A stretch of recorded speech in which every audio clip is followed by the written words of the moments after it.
Hello, my HazChat friends out there. I'm Bob Koshik Nano with my co-conspirator in chemical curiosity. New year, new sane. Chemical curiosity. A new year, a new look, a new saying. And what Derek doesn't know is I've got a special saying for every episode from here on out. So I'm not going to be repeating myself with my cohort in crime. That's so 25-ish. We're, we're going to do something different. So there you go. Yeah, he is my co-conspirator in chemical curiosity. All right, all right. Well, that now the gauntlet has been thrown down, and I have to break out of my routine. So now you put me on the spot. I got to think of stuff, but we'll go ahead and we'll jump in. Today we're going to talk about two types of calls that the fire service runs a lot. So we're going to talk about natural gas and propane, and then while Bob talks about our sponsors here, I'll have to think of some witty things to open with every episode. There you go. All right. Yeah, let's hear something from our sponsors. Hey, HashChat listeners, looking to boost your skills? Check out respondertraining.com. They've got top-notch responder training and essential tools like their 1-inch propane and CNG flare-off kits, water injection tools, and much more. Train smart, stay safe, and excel in the field. That's respondertraining.com. Enhance your HazMat training with Signal, the most realistic gas detection training on the market. For under $100, you can simulate any detection combination from handheld meters to fixed location monitors, and even confined space scenarios with their universal pump attachment.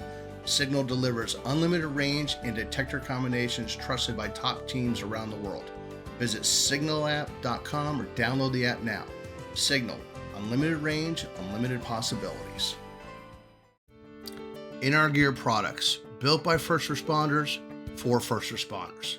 In Our Gear delivers innovative, field-tested tools for every level of HazMat response. The ZMAT card empowers ops-level responders to set the initial tone with quick, easy-to-use hazard identification. The Arc Log line boosts efficiency for technicians in the hot zone, and the WIMS board enhances command competence from behind the steering wheel. Trust In Our Gear, where reliability meets response. InOurGear.net. And here we are, back again. Back again. 2026, when this actually airs. 2026. Right. Wow. Yeah. Dude, that means I'm coming up on 7 years retired. That's amazing. It doesn't feel like you left that long ago, probably because you never left me, Bob. You've Oh, always been there. be still my heart. Okay, all right, I can see everybody's puking right now. Whatever. They knew what they clicked on, and they knew what they were going to get. Suckers. Before we get started, we're going to be 26 is already, we're going to be hitting the ground running. We've got conferences, we've got classes, we got more conferences, we got more classes. So if you are wanting any of those great classes from HazMat 101 Consultants, little plug in there, reach out to me, Bob, at HazMat 101 Consultants, and we will give you one of our customized classes or do something specific for you and make it customized for you and yours. And there you go. Now I'm done. All right, there we go. Yeah. So, like I said, we're going to jump into. We're going to talk about natural gas and propane. They're probably some of the most common calls that fire departments run. We're going to get a little bit into the behavior and risk associated with the calls, but also our behavior and the risks that we bring onto ourselves by, getting complacent. Because while these are common calls, they're not always the same. They're not always going to be the same run of the mill call, and we really need to take a moment and evaluate: are we doing the right thing? Or as our friend Chris Hawley said after he talked to his people, they were just getting lucky, and eventually luck runs out. So let's switch from luck and let's actually get into keeping ourselves safe. Yeah, the thing with, I always love it when somebody goes, Oh, it smells like propane, not natural gas. That person gets a hazmat timeout. Okay, it's mercaptan. It's not meconium, as I had a lieutenant say over the radio once. Said, "Oh, I got a strong odor of meconium in here." I'm like, "What do we have? An OB-MCI going on, or what the hell?" So Calling out sick. calling out sick. Exactly. So, all right. Yes. So good. Yeah, I was just gonna say, these are products that everyone, whether you're a hazmat tech, operations level, I mean, heck, even just the general public has a significant awareness of these gases, which is why it kind of boggles the mind that when we put it into a hazmat class, it's almost like we open eyes on it. These are gases that a lot of us deal with outside of work, whether you have natural gas in your home, Yep. propane grill out back. I mean, these are things that are so ubiquitous and around us that we really shouldn't have some of the challenges that we do when responding to them. Right. And just to, start from the very beginning a little bit, and we've got a lot to jam in 30 minutes, but, natural gas is basically methane, so it's going to rise. Propane, we know, is going to sink. But so with the natural gas part, you got to make sure that when you're searching out these areas where it could be hidden, you got to check the void spaces, the attic spaces, the whatever. Please don't put your meter on a 6 foot hook into a suspended attic, or ceiling rather, um, to get your reading, because basically what you're doing is you're telling me you're just listening for the beep, and that's how you're trained.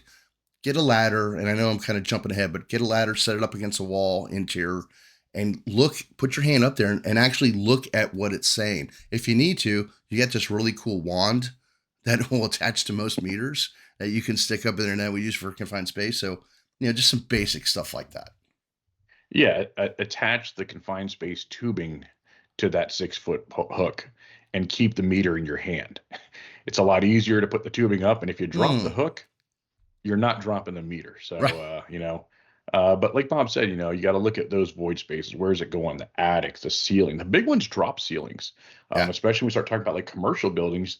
You could have your drop ceiling that that plane is sitting 15 to 20 feet above floor level. Yeah. So it can be a challenge for us to get up to those drop ceilings in some of these commercial occupancies. And um, not getting up there is you failing to properly assess the atmosphere, because just raising your arm over your head is not getting your high atmosphere reading. That's just how high can you physically reach. And if you're 7'8", then you're going to reach a lot higher than someone who's 5'2". So um, it's about the space, not about our physical height. We have to get to the top of the space when we're doing that. And like Bob was saying, propane. We should all know that propane's heavier in there. It sinks. That means we have to get down to where that propane went. Any trenches, basements. Uh, Utility corridors that run underground, those are the places that propane's going to go. It's not going where it's convenient for us. It's going where its physical property sends it. Right, and as you can see in the picture we have here, that are just listening, propane has 2 times the overpressurization rate that natural gas has. So what does that mean to you? That means much bigger boom. To keep it Yeah. simplistic.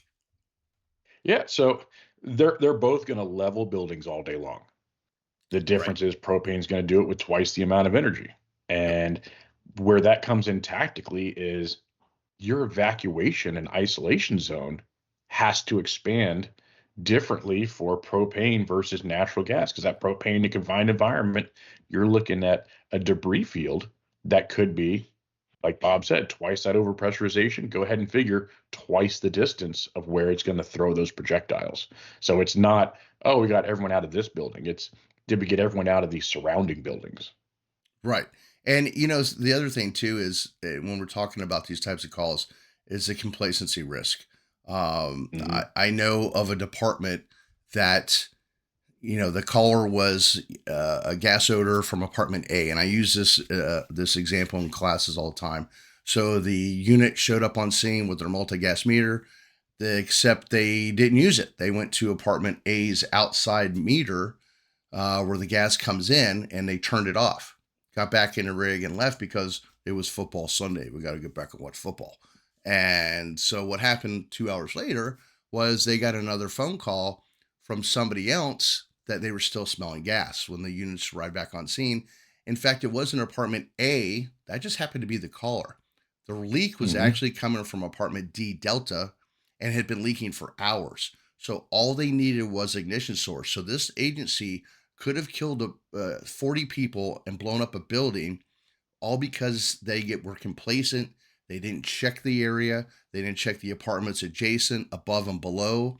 And what's the call? If somebody had this is another one had a headache. Two people had a headache.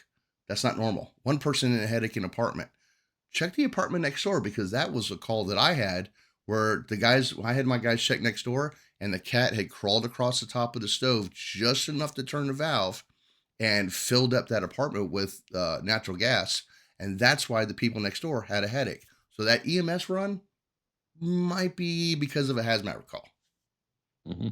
So, just so I make sure I understand this, Bob, are you telling me that gas will not stay confined to the source, the apartment of origin or the structure of origin, that it actually can move around? Hmm.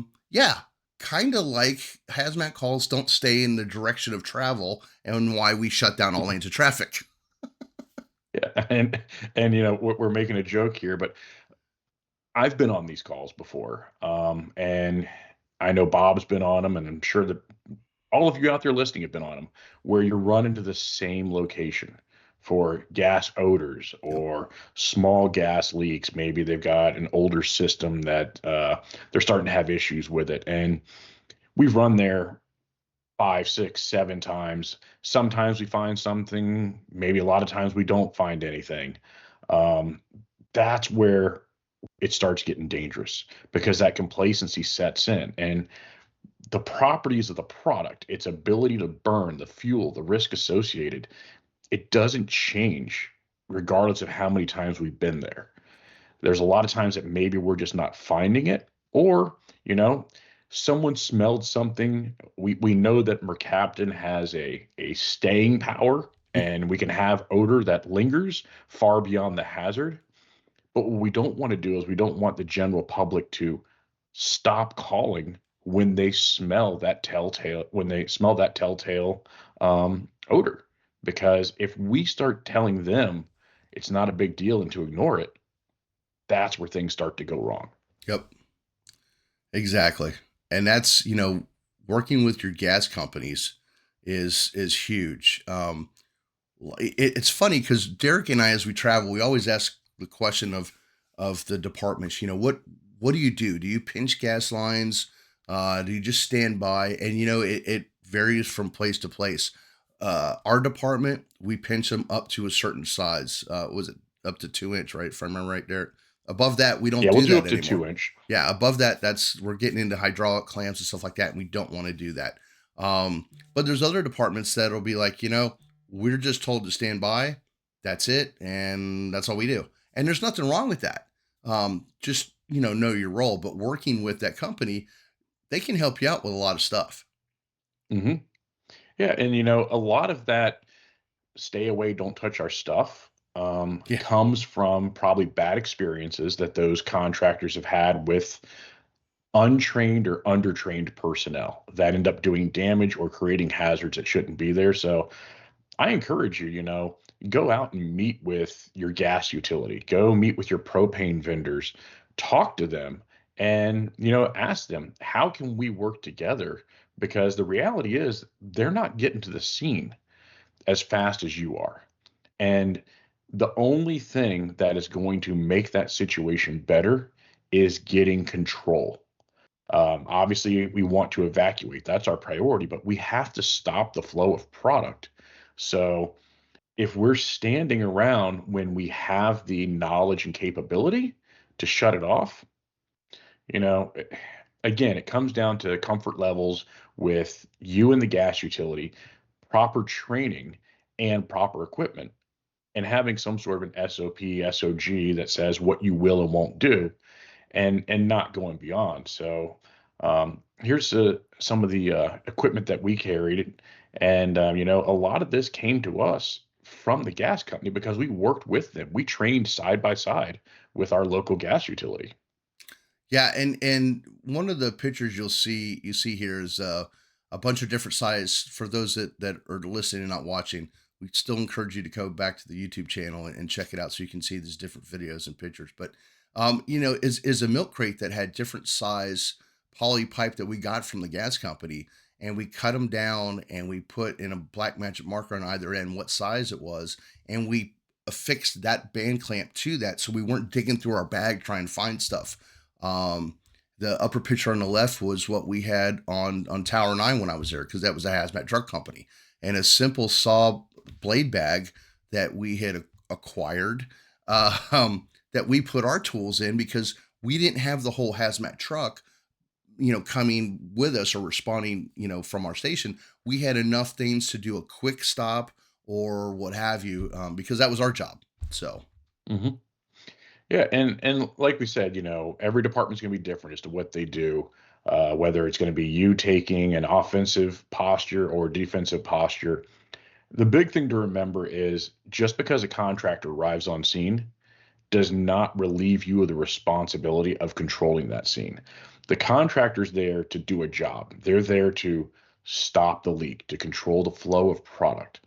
They're not there for evacuation, isolation. They're not there for vapor suppression, fire suppression, um, all those things. So don't assume that the emergency is over because a contractor's there. It's still the right, responsibility of the fire department, law enforcement to make sure that have we evacuated and isolated. And really, the fire department, we need to be there until the leak is stopped and the atmosphere has improved to where it's no longer flammable. Because if something goes boom, yeah, we're the only ones that have the equipment to handle that. right. And there was an agency years ago that we use in some of our classes that a contractor called in a gas leak, and just to kind of jump back a little bit, if a contractor calls 911, you can bet your butt they spent 20 minutes trying not to call 911, and the scene has gotten a lot worse. And hmm they had a large gas leak, and when the first unit got there, they had no metering, whatever. They did whatever it was they were on scene. Gas company showed up and they left within 1 minute of the gas company showing up. Unfortunately, they came back to a gas explosion that severely burned, injured people, and it was a big mess. But to Derek's point, it's you can't just leave. It's like when you have and he uses this example all the time, when you have a lineman come because you have a power line down. Usually they show up with one person, and a lot of people. I was guilty of it too until I started thinking about it. We'd get in the truck and leave because the electric company's here. Well, what happens if that person falls out on the other side of his truck, had a heart attack, whatever the case may be, and then somebody's walking down the sidewalk and steps on the line? Who's ultimately responsible? And we're not here to get in a big law, this and that. We'll do that maybe another episode. But bottom line is, you're there from start to finish. You're there for 24 hours. Most departments. Do your job. hmm and that pulls us back to the focus of life safety. Yep. That is our number one priority in emergency response is life safety. It's not controlling the flow of product. It's not protecting the property. It is life safety. Then we work our way through that algorithm of, are we going to do control? Do we need to do some other form of isolation, denial of access, all those things? But we have to evacuate people. If that means that at 2 a.m. we're pulling the local alarm and getting on the PA system, telling people to evacuate their apartments, that's what we need to do. We got to get people out of harm's way, because if a building is lost, but lives are saved, we're heroes. Right. If the building is lost and we didn't get people out, Oh we boy. really didn't do anyone any good. Right. We failed at our number one mission, which is life safety. And once you have a confirmed odor, which we always talk, we don't use our highly calibrated nose on these calls, but the reality is there are going to be calls that we either have an odor or the reports of bystanders give us indications of an odor. But ultimately, meter readings. Once you see any shift on your meter, beyond what it was when you started it up in fresh air cowed. I don't care if it was a 1% increase in LEL. That 1% increase occurred because something there Right. is going through a carburation process on that catalytic bead or whatever sensor technology you're using. A flammable product has been detected. Yeah. And that is all the information that we need And to just take the right action. and just shutting off the gas supply doesn't make the structure safe. Yeah. I mean, Yeah. go ahead. No, you're absolutely right. Like shutting it off, all that does is stop the flow of Right. product. It didn't suck the gas back out of the building. And this is where we have to, like we said, make those critical decisions, because if you're debating whether or not you should evacuate, you're already behind the eight ball. Yeah. And there's things we talk about shutting off the gas and whatnot, but one of the things you probably want to control first is ignition sources. Because like Derek said, just we said just because it's shut off doesn't mean it's not there. You still have the potential for an ignition. You still have to ventilate. And one of the things that which when we start getting into the air monitoring part, you know, your best meter is obviously, like we said, not your nose meter, but one of the best things, or at least should go with your air monitor, is a bottle of soapy water. As Hmm. stupid simple as that sounds, I have found more gas leaks from a $2.50 bottle of soapy water than my $600 meter, because like we talk in our air monitoring class and other classes, just think of your air monitor as when you're putting your foot on that accelerator and it takes so much pressure to get that tachometer moving, so too is your sensors. It takes so Hmm. much product there, and Derek will talk about deadbanding in a second, real quick. But it takes so much for that thing to actually do anything. Where you're got your meter in your hand, your mask on your face as you're supposed to, and when you Hmm. go in the apartment or the house and you go to those gas appliances and you pull back that stove and you spray that whip line with soapy water, it starts to bubble up. You turn on a little valve, your leak's controlled. Now you do your ventilation, check the other joining places for possible gas. Yeah, and don't confuse your multi-gas meter with a leak detector Right. that is going to zero you in. It's not designed for hunting. It's just to tell you, is this overall large volume atmosphere that I have, is there a flammable concentration here? You see sometimes in training or even on calls, people holding their multi-gas meter, especially one that is a pumped system, and they're moving it around the same way they would a gamma scintillator, Right. like it's going to show them, oh, if over here to the left, that's where the gas. It doesn't work like that. Um, so your meter, the only job of your meter is to help you determine your zones. Do I have a hot zone? Where's my warm zone? Where's my cold zone? And you know, you shouldn't be in there chasing numbers. Once you see the numbers increase, you've told yourself, I've got a flammable environment. So am I dressed right for the incident that I'm on? Am I wearing bunker gear? Got my SCBA on and in use, because I can't move as fast as that explosion moves. So I should already be ready. That's all the meter's really there for. It's going to let us know, have we gotten the levels of the atmosphere down post ventilation or post control. But realistically, the meter's job is just to help us say, this is where it's safe, this is where it's not safe. It's not going to show us, oh, it's this little pinhole in the pipe. The meter's not going to find that for you like that. What? Doesn't? Oh It shit. doesn't. It doesn't. Doing it And I wrong, mean, Brian. especially like, you have to know what your device can do. Now an FID is more of a bloodhound, can do more of those things. It's looking at smaller concentrations. But we're focusing on your multi-gas meter and your LEL sensors. And the big question is, what's your LEL sensor calibrated to? Yep. For the majority of us, it's going to be calibrated to methane.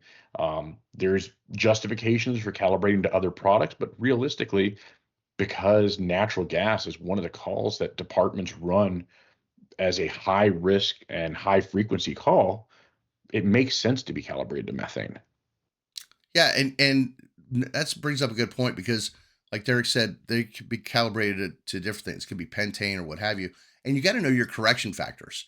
And if you don't know Hmm. your correction factors, honestly, you should print your correction factors up from the manufacturer, shrink them down, laminate them, and put them with your meter so that you have those correction factors. Obviously, that's only going to work if you know what you're dealing with. Um, but a lot of people are. It's amazing how many times we've gone to classes and we say, "What about correction factors?" And you get the the deer in the headlight look. So Hmm. correction factors are important. Yeah, and like we said in the beginning, we're going to talk about natural gas and propane. We kind of hit on natural gas when we're talking about propane. If your LEL sensor is calibrated to natural gas, you're using your standard catalytic bead, which is the most common, very, very good technology. There other technologies out there are great. I think that having a diversity of technologies is even better. You can bring in IR, you can bring in an MPS, you can bring in a cat, bring in all the, if you have the ability and your department is fortunate enough to have more than one technology, bring them all in. But if you're using your typical catalytic bead LEL sensor, when you go into a propane environment, your correction factor is greater than 1.5. So whatever you're seeing, you're at least 1.5 times higher than what's being displayed. And these are common calls that we run. So you should be comfortable with knowing that. And it shouldn't be, oh man, I forgot that I have to do a correction factor. No, if you're not on a natural gas call, you have to make the conscious effort of I have to adjust what I see. Yeah, and then you have the T90 response times, meaning the meters lag time. And that's why we always tell people when you're doing these meters, when you're doing your air monitoring, you're starting down low for 30 seconds, middle for 30 seconds, and up high for 30 seconds. But, you know, different sensors take different periods of time. Again, it says in the owner's manual to be proficient, you have to read the owner's manual. How many of you have actually done Hmm. that? Yeah, yeah, and understanding what it actually means, what your high readings are, what your understanding that your device has, like Bob mentioned before, deadbanding. So deadbanding is a way to present information in a way that's more digestible for us. We get very uncomfortable when we see rapid changes on sensors. So what the manufacturers do is they average it out. And so they're looking at fluctuations over a period of time and they're averaging them out and giving you an average score. So when you're seeing your O2 sitting at 20.9 or your LEL sitting at 6%, understand that those sensors, those numbers are actually jumping around, not a ton, but they are jumping around and it's averaging them out to give you a stable reading. What that means is while that averaging, that dead banding is occurring, if you're moving too fast, you could go into a higher concentration, higher risk level environment Yep. faster than the meter's giving you that information. So we slow down. Air monitoring is a slow and deliberate process to get an accurate assessment of the environment and the hazards that are present. Um, you have to understand that it's not instantaneous. Nothing is instantaneous. It's going to be 10 seconds, up to 30 seconds when you start figuring in dead banding before you get a good look at what your environment is. Yeah, and real quickly, we're going to talk about some incidents here in a few seconds, but we want to since we're talking about propane and everything, you already saw his sponsorship earlier, but we definitely want to throw Ron Huffman's name out there with responder training because Ron produces the 1 inch flare kit called the Dragon Slayer, and he does all kinds of training with propane, with CNG, with water ejection. I mean, and he's a wealth of knowledge. I know many departments who have called him in the middle of the night, just like we Derek and I get calls occasionally to ask him for his advice and on a call, and he's happy to do that. Hmm. So if you deal with propane incidents or you run those kind of calls or whatever, reach out to Responder Training and talk to Ron. Great guy, good friend of ours, and he definitely wealth of knowledge when it comes to this topic. Yeah, definitely. So let's jump into. We've got some incidents that are actually pretty recent. So you've probably seen these in the news. One that happened here in our own backyard was in Eustis, Florida. There was a jewelry shop. that it's been determined that there was an explosion that occurred there from natural gas building up inside of a jewelry shop. So, out there in our listening world, ask yourself, would you have expected natural gas in a jewelry shop?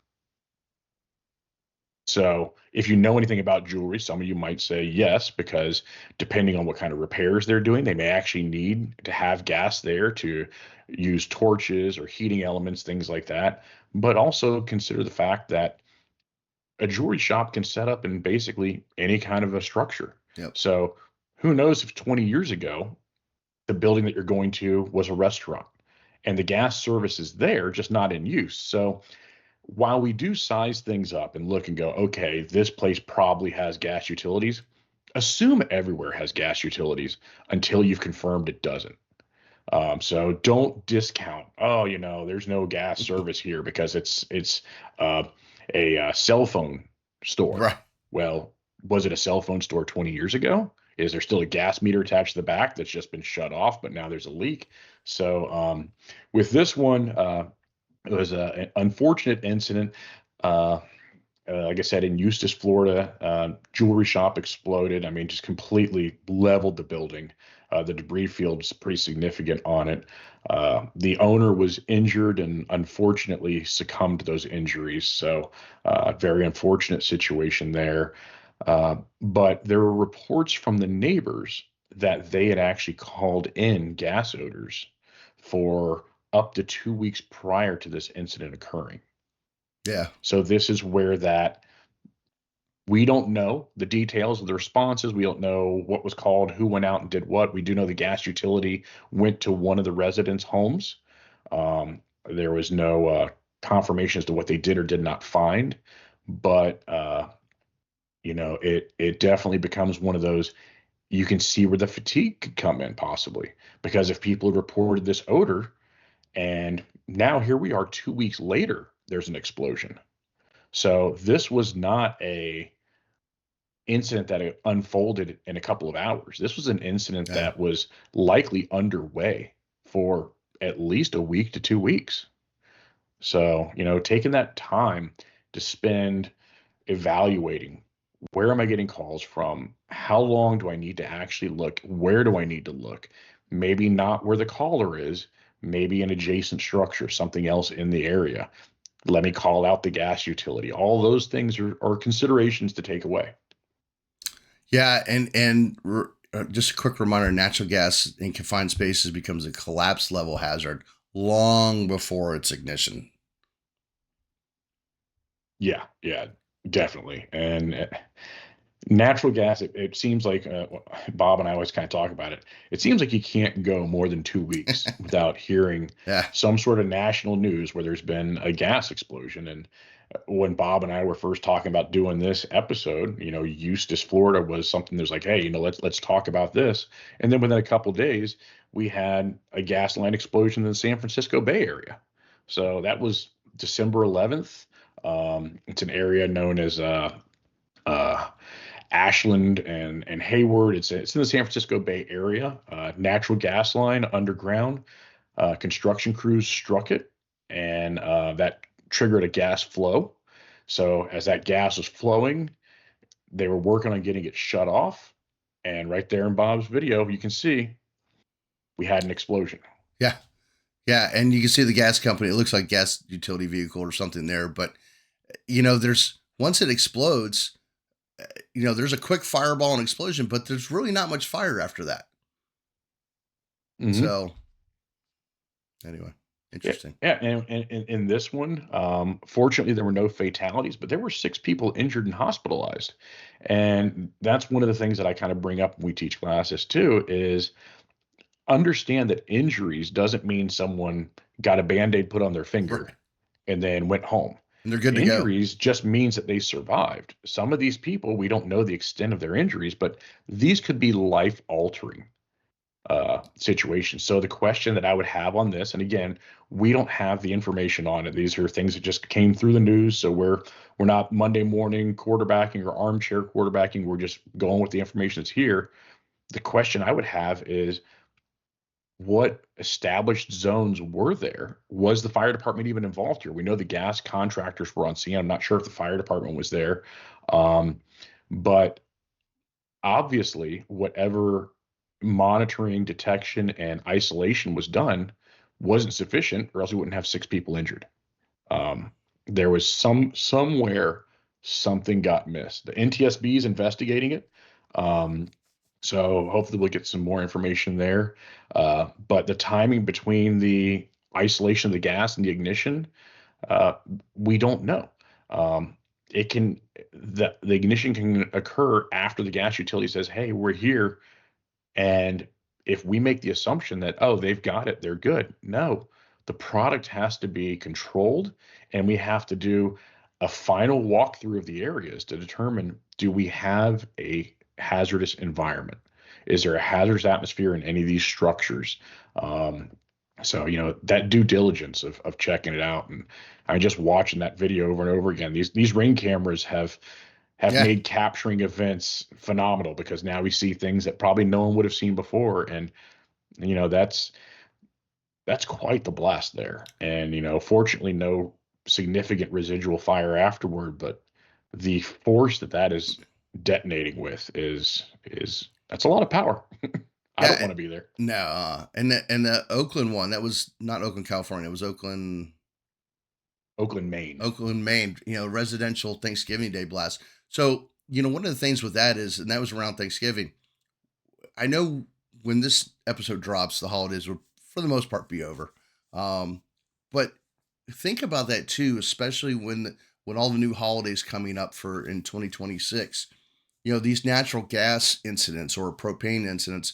There's many times that we were going to apartments that people are trying to cook for 10, 15, 20 people using a gas stove, and it's constantly going, and they're not allowing that time for ventilation and stuff like that. So we get a lot of CO calls. So I would say, I mean, you should always be on your guard anyway, but especially around the holidays. That's unfortunate when a lot of these start happening. Yeah. So the one in Oakland, Maine that Bob's talking about, that was actually propane, residential propane. And a lot of times, depending on what part of the country you're from, you don't expect propane in a residence, but Right. it is there. It's anywhere you don't have access to natural gas, propane is an option. So that was, like Bob said, at Thanksgiving Day, that blast seriously injured the occupant of the home, but did significant damage to adjacent homes as well. So remember, we were talking about propane, 2 times the overpressurization energy. So you're talking about damage that extends significantly beyond the point of the initial release. Yeah, and we're gonna kind of jump ahead just a little bit because I want to mention they had the one in Petersburg, Virginia, propane explosion Hmm. at a Wabi Sabi restaurant. Did I say that right? Wabi Sabi? That sounds good to me. I'm guessing Sounds it's delicious. sushi. I don't know. I like Hmm. sushi. So these things occur at restaurants too that have natural gas flowing all the time, or propane flowing all the time. Yeah. In that one, there were two employees injured there.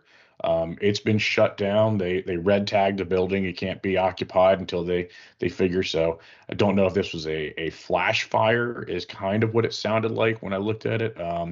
It doesn't sound like there was significant structural damage beyond some doors being blown out, maybe some windows broken, but just a flash fire, because that gas is going to settle low and eventually it will find an ignition source. That's its job. Its job is to find, how can I make your day go bad? Yeah, and we're gonna jump real quick because it's time for us to wrap up. Unfortunately, these things go so quickly.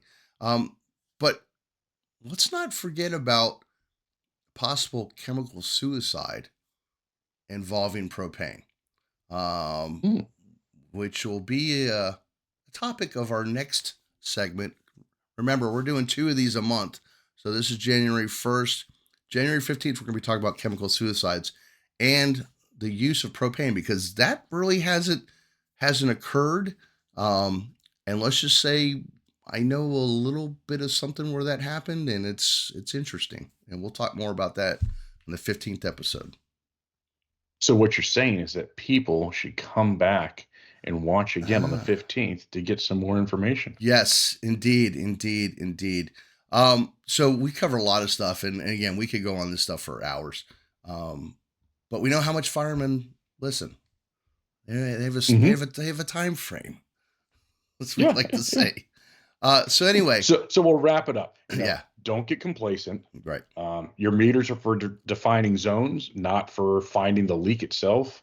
Know your correction factors. Understand T90 means that you're not getting an instant reading. Understand that dead banding is smoothing out that fluctuation, and don't move faster than your meter can confidently give you information. Absolutely.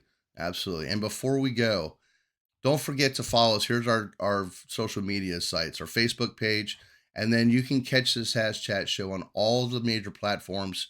Obviously, if you want to watch it, see the pictures and videos, go to our YouTube channel. Don't forget to like and subscribe. We've got all kinds of great information there. And I'm still very proud that the book is running, doing good. We've got lots sold.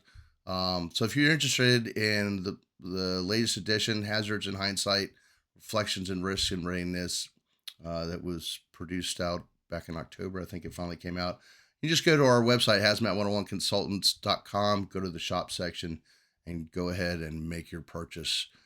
And lastly, some other social media sites, the Hazmat Guys Roundtable, first Tuesday of every month, 8 p.m. Eastern. Myself, Bobby Salveson, Mike Monaco, Jeff Seintuck, and a guest of some sort joins us for a live discussion, hazmat incidents, stuffs, and whatevers.